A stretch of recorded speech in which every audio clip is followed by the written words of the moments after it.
Bonjour et bienvenue à un nouveau Chapeau Short. Dans cette vidéo, je vais parler des mascottes olympiques de 2024.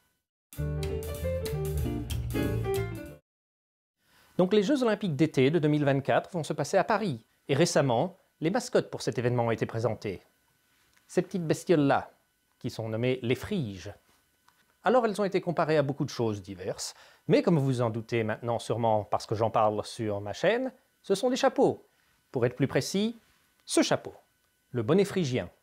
Le bonnet phrygien est une coiffe souple qui a ses origines dans l'antique région de Phrygie, dans l'actuelle Turquie, et était populaire de par le monde grec. Plus tard, dans la Renaissance, il devint quelque peu un symbole de liberté, particulièrement lorsqu'il était en haut d'un pylône.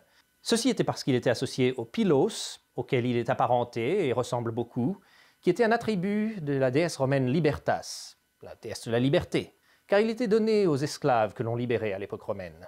À travers ce symbole, il devint populaire parmi des cercles révolutionnaires qui voulaient plus de liberté dans leur vie. Et il fut même utilisé par exemple dans la Révolution américaine.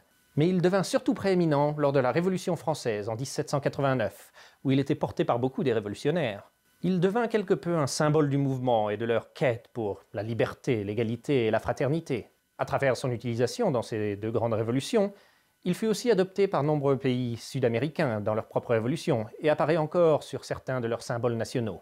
Le bonnet phrygien est très associé à l'idée de la République libre et égalitaire en France et apparaît sur la personnification nationale de la République, Marianne, que l'on voit dans toutes les mairies. C'est donc ces idées de liberté et d'égalité que voulaient évoquer les organisateurs des Jeux olympiques en choisissant ces mascottes. Et donc nous avons deux de ces personnages, une qui représente les Jeux traditionnels et l'autre les Jeux paralympiques. Donc j'espère que vous avez trouvé ce détail intéressant. Je vais sûrement faire une vidéo plus longue sur le bonnet phrygien plus tard, mais pour l'instant, jusque-là, chapeau à vous tous.